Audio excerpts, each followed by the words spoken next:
Nilagyan natin siya ng black soil.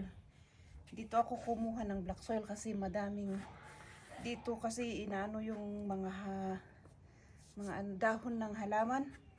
Dito yun nilagay noon nung hindi pa ako dumating. Tapos nakita ko dito nila sinusunog yung nung hindi pa nga ako dumating, pero nung dumating na ako, pinapalabas na doon sa labas. Kasi andito na yung tagabuhat na iburot. Ngayon, natanim natin yung sili na maanghang to. Transplant ko kasi siksikan na sila doon sa kabila. Transplant ko dito.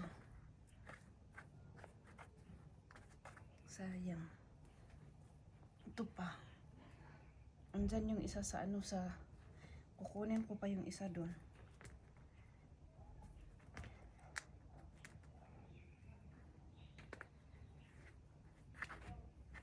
Tapos iano ko lang dito kasi doon sa kabila puno ng nilagyan ko ng kamote. Naghang ako dyan. Kunin ko pa yung isa.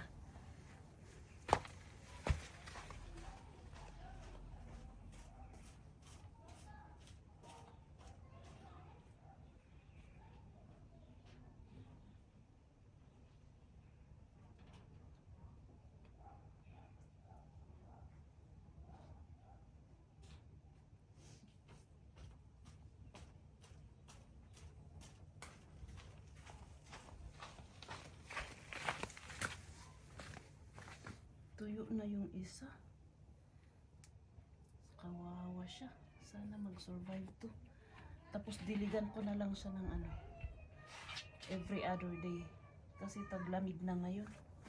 Hindi na siya masyadong Tatago ko na lang siya dito.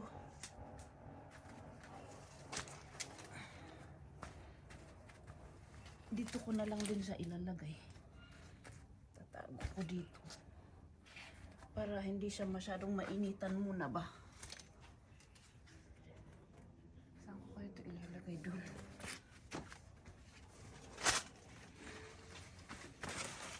Saka ko na lang siya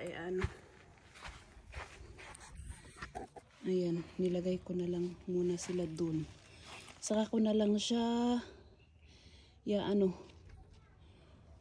ililipat pag malaki-laki na siya para hindi masyadong mainitan bagong transplant. Ayan lang guys. Thank you for watching.